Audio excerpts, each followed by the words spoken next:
শেষ জন্ম রহস্য শ্রী রামকৃষ্ণের সান্নিধ্যে স্বামী চেতনানন্দ। 5. শেষ জন্ম প্রসঙ্গে আমরা ঠাকুরের উক্তির বিভিন্ন ব্যাখ্যা উদ্ধৃত করেছি। এখন ঠাকুরের একটি দিব্য দর্শন এ প্রসঙ্গে আলোচনা করব।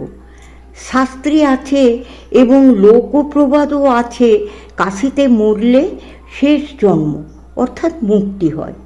কাশীতে নৌকা ভ্রমণকালে মণিকর্ণিকার মহাশ্মশানে ঠাকুরের একটি দিব্য দর্শন হয় এবং উহা তিনি মথুর প্রভৃতিকে বলেন। দেখিলাম পিঙ্গলবর্ণ জটাধারী দীর্ঘাকার এক শ্বেতকায় পুরুষ গম্ভীর পাদবিক্ষেপে শ্মশানে প্রত্যেক চিতার পার্শ্বে আগমন করিতেছেন এবং প্রত্যেক দেহীকে সযত্নে উত্তোলন করিয়া তাহার কর্ণে তারক ব্রহ্ম মন্ত্র প্রদান করিতেছেন। সর্বশক্তিময়ী শিষ্যী জগদম্বাও স্বয়ং মহাকালী রূপে জীবের অপর পার্শ্বে সেই চিতার উপর বসিয়া তাহার স্থূল সূক্ষ্ম কারণ প্রভৃতি সকল প্রকার সংস্কার বন্ধন খুলিয়া দিতেছেন এবং নির্বাণের দ্বার উন্মুক্ত করিয়া স্বহস্তে তাহাকে অখণ্ডের ঘরে প্রেরণ করিতেছেন। এইরূপে বহুকল্পের যোগ তপস্যায় যে অদ্বৈতানুভবের ভূমানন্দ জীবের আসিয়া উপস্থিত হয়, তাহাকে শ্রী বিশ্বনাথ সদ্য প্রদান করিয়া কৃতার্থ করিতেছেন। মথুরের সঙ্গে যে সকল শাস্ত্রজ্ঞ পণ্ডিত ছিলেন, তাহারা ঠাকুরের পূর্বোক্ত দর্শনের কথা শুনিয়া বলিয়াছিলেন, কাশীখণ্ডে মোটামুটিভাবে লেখা আছে, এখানে মৃত্যু হইলে বিশ্বনাথ জীবনে নির্বাণ পদবী দিয়া থাকেন, কিন্তু কিভাবে যে উহা দেন তাহা সবিস্তারে লেখা নাই। আপনার দর্শনেই স্পষ্ট বুঝা যাইতেছে উহা কিরূপে সম্পাদিত হয়। আপনার দর্শনাদি শাস্ত্রে লিপিবদ্ধ কথারও পারে চলিয়া যায়। কাশীতে শ্রী রামকৃষ্ণের দর্শন এবং কাশীখণ্ডের বিবরণ প্রসঙ্গে স্বামী অরূপানন্দের সঙ্গে শ্রী শ্রী মায়ের যে কথা হয়েছিল তা এই রকম। মায়ের ওখানে কাশীখণ্ড পাঠ হইত, সন্ধ্যায় পাঠের পর কথাবার্তা হইতেছে। আমি, কাশীতে মূলে কি সবারই মুক্তি হয়? মা, শাস্ত্রে বলছে হয়। আমি, তুমি কি দেখলে? ঠাকুর তো দেখেছিলেন, শিব তারক ব্রহ্ম মন্ত্র দেন। মা, আমি কি জানি বাপু, আমি তো কিছু দেখিনি। আমি, তোমার মুখে না শুনলে বিশ্বাস করি নে। মা, ঠাকুরকে বলবো? ঠাকুর এ বিশ্বাস করতে চায় না, আমাকে কিছু দেখিয়ে দাও। পরদিন সকালে খগেন মহারাজ মাকে জিজ্ঞাসা করিলেন, শ্রী ঠাকুর কাশীতে এত সব দর্শন করেছিলেন, আপনি কি দেখলেন? উত্তরে মা বলিলেন, রাত্রে বিছানায় শুয়ে জেগে আছি, হঠাৎ দেখি যে বৃন্দাবন শেঠের বাড়ির নারায়ণ মূর্তি পাশে দাঁড়িয়ে, মূর্তির গলায় ফুলের মালা পা পর্যন্ত ঝুলছে, ঠাকুর ওই মূর্তির সামনে হাত জোর করে দাঁড়িয়ে। আমি মনে ভাবছি, ঠাকুর এখানে কি করে এলেন? বললুম, ও বিশ্বাস করতে চায় না। ঠাকুর বললেন, বিশ্বাস করবে বই কি, সব সত্য, অর্থাৎ কাশীতে মরলে মুক্তি হয়। সকালে পূজার পর যখন প্রসাদ আনিতে গিয়াছি, পূর্বদিনের কথা মনে করিয়া জিজ্ঞাসা করিলাম, বলো কাশীতে মরলে মুক্তি হয় কি না, কি দেখলে? মা, শাস্ত্রাদিতে আছে, আর এত লোক আসছে, মুক্তি হয়। তাঁর শরণাগত যে, তার মুক্তি হবে না তো হবে কি? আমি, শরণাগত যে, তার তো মুক্তি হবে, আর যে শরণাগত নয়, ভক্ত নয়, বিধর্মী, এদের মুক্তি হবে কি না? মা, তাদেরও হবে। কাশী চৈতন্যময় স্থান, এখানে সব জীব চৈতন্যময়, পোকাটা মাকড়টা পর্যন্ত ভক্ত বিষয়ী।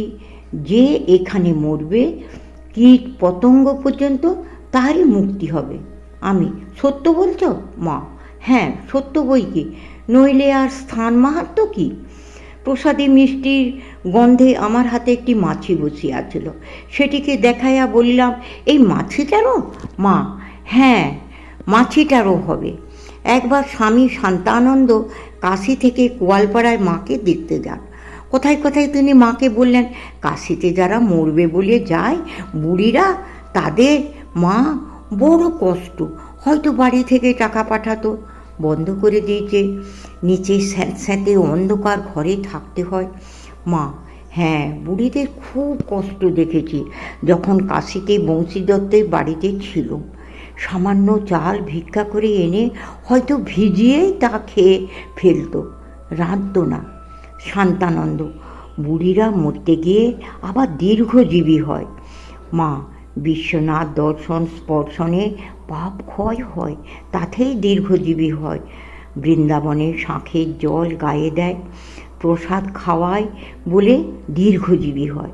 স্বামী গিরিজানন্দ শ্রী মার স্মৃতিকথাতে লিখেছেন, 1912 খ্রিস্টাব্দে মা যখন কাশিতে যান, তখন মা কাশীখণ্ড শুনিবার অভিপ্রায় প্রকাশ করেন। আমি পাঠক হইলাম। কাশিতে মরিলে মুক্তি হয়, এই কথা কাশীখণ্ডে লেখা আছে। একদিন রাসবিহারী মাকে বলিল, এই যে মাছিটা মরে পড়ে আছে, এটাও কি মুক্তি হলো? মা জোরের সহিত বলিলেন, হ্যাঁ, ওটাও মুক্ত হলো। একদিন আমি মাকে বলিলাম, মা, এই যে কাশিতে কত গুন্ডা রয়েছে, এরা এখানে মরে উদ্ধার হয়ে যাবে, আর অন্যের হয়তো একজন তপস্বী সামান্য কামনার জন্য আসবে যাবে, এটা কি ঠিক? আমি রাজা ভরত ও তাহার শিশুকে লক্ষ্য করিয়া এই কথা বলিয়াছিলাম। আরও বলিলাম, শঙ্করাচার্য বলেছেন জ্ঞান ছাড়া কিছুতেই মুক্তি হতে পারে না। মা বলিলেন, বাবা, তোমার পড়েছ, ঘুরবে। ঠাকুর আমাদের বলে গেছেন কাশিতে মলেই মুক্তি হবে।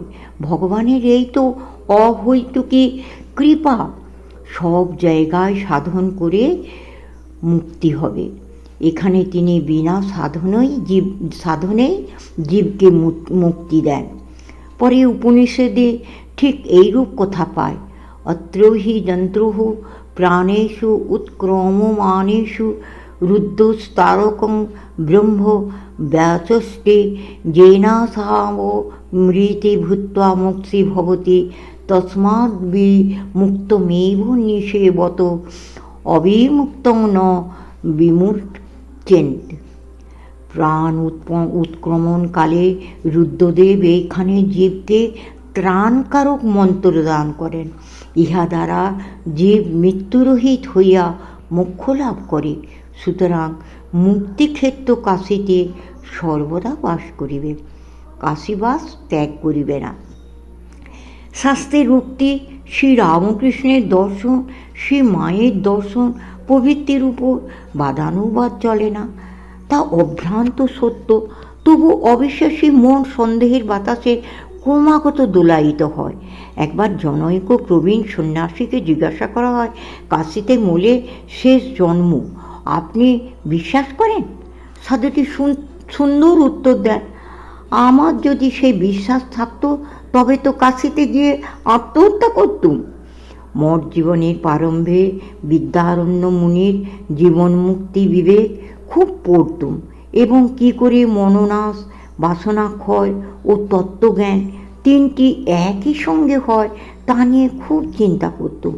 1970 খ্রিস্টাব্দে কাশীতে এক প্রবীণ সাধুকে জিজ্ঞাসা করিয়াছিলাম, মহারাজ, বাসনা ক্ষয় না হলে তত্ত্বজ্ঞান হয় না, এবং তত্ত্বজ্ঞান ছাড়া শেষ জন্ম সম্ভব নয়, অথচ শাস্ত্র, ঠাকুর ও মা বলছেন কাশীতে মূলে মুক্তি, তাহলে শাস্ত্র পড়া নিরর্থক?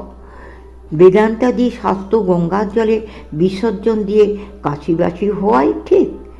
সাধুটি তো আমার উপর ভয়ানক রেগে গেলেন। তিনি বললেন, আমরা বৃদ্ধিরা ওর ভরসায় মৃত্যুর জন্য বসে আছি, আর তুমি ছোকরা এসে আমাদের মনে বিভ্রান্তি সৃষ্টি করতে চাও।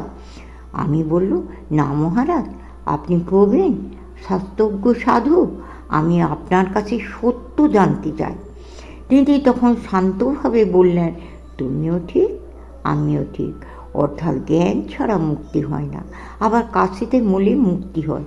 আমি বললুম, দুজনে কি করে ঠিক হবে?